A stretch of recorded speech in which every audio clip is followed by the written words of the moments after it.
Welcome to another episode of Black History Mini Docs Podcast. In this episode, we delve into the fascinating tale of one of America's greatest nightclubs that helped impact the careers of history's greatest personalities, from the 1920s through the 1970s. This is the unsung story of Small's Paradise.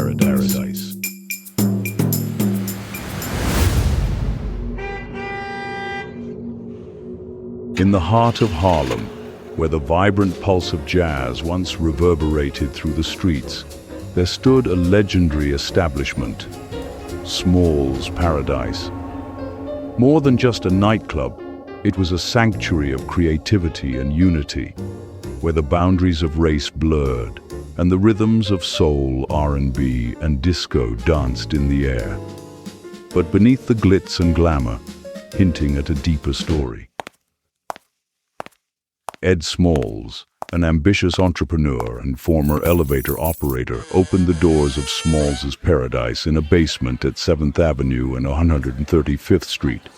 A visionary, Smalls created a space that was not just for the elite, but for the community.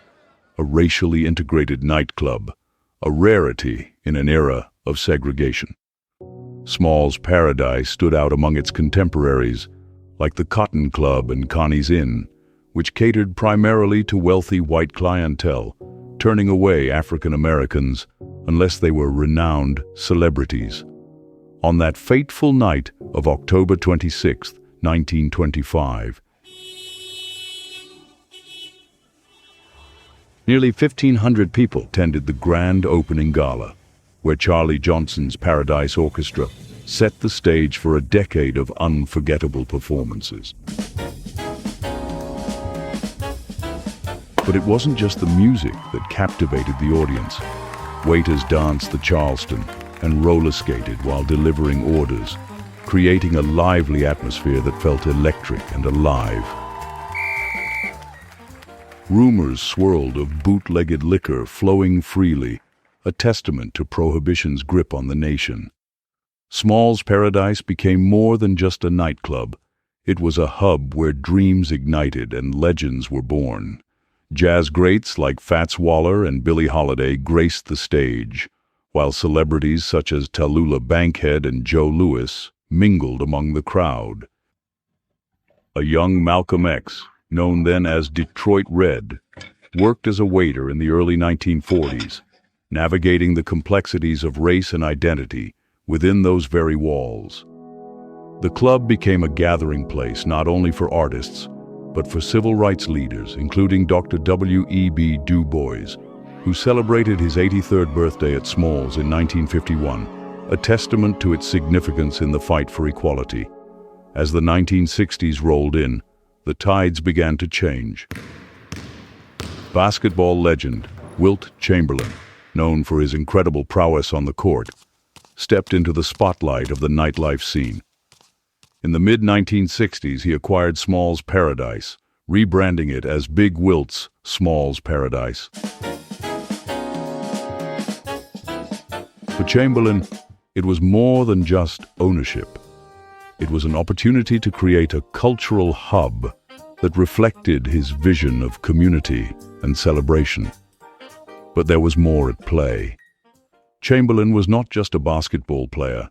He was an entrepreneur with a keen eye for opportunity, but the transition was not without its challenges. There were whispers of underworld involvement, rumors that the club was still entangled with the remnants of the bootlegging scene that had thrived during Prohibition. Some speculated that mobsters who had once supplied liquor to the club were still lurking in the shadows, making the nightlife scene a dangerous game. Under Chamberlain's ownership, the club sought to attract a broader audience. Ray Charles became the star performer, captivating patrons with his soul-stirring voice. But as the crowds grew, so did the pressure. The entertainment industry began to change, transitioning from jazz to rock and roll, and the club struggled to keep its identity intact. Chamberlain's involvement was both a boon and a burden. He brought star power, yet the weight of expectations loomed large. As the 1970s approached, Harlem was at a crossroads. Gentrification began to seep into the neighborhood, changing the cultural landscape.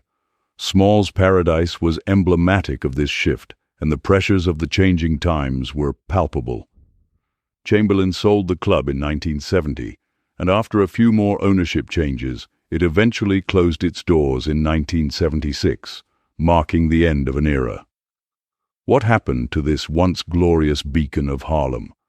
Was it merely the end of an era, or was it a reflection of the cultural and economic shifts that swept through the neighborhood? The closure of Small's Paradise left a void in the hearts of many, a symbol of the loss of a vibrant community space. Yet the legacy of Small's Paradise whispers through the stories of those who walked its hallowed halls. From its inception in the Roaring Twenties to its final curtain call in the late 80s, Small's was a microcosm of the struggles and triumphs of Black America.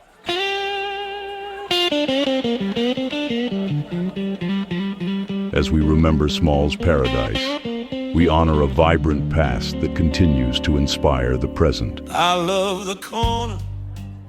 The music may have faded and the lights dimmed, but the spirit of Small's lives on, a reminder that creativity knows no boundaries and unity can thrive in the most unexpected places. Thank you for joining us today on this journey through the echoes of history. Until next time, keep the stories alive.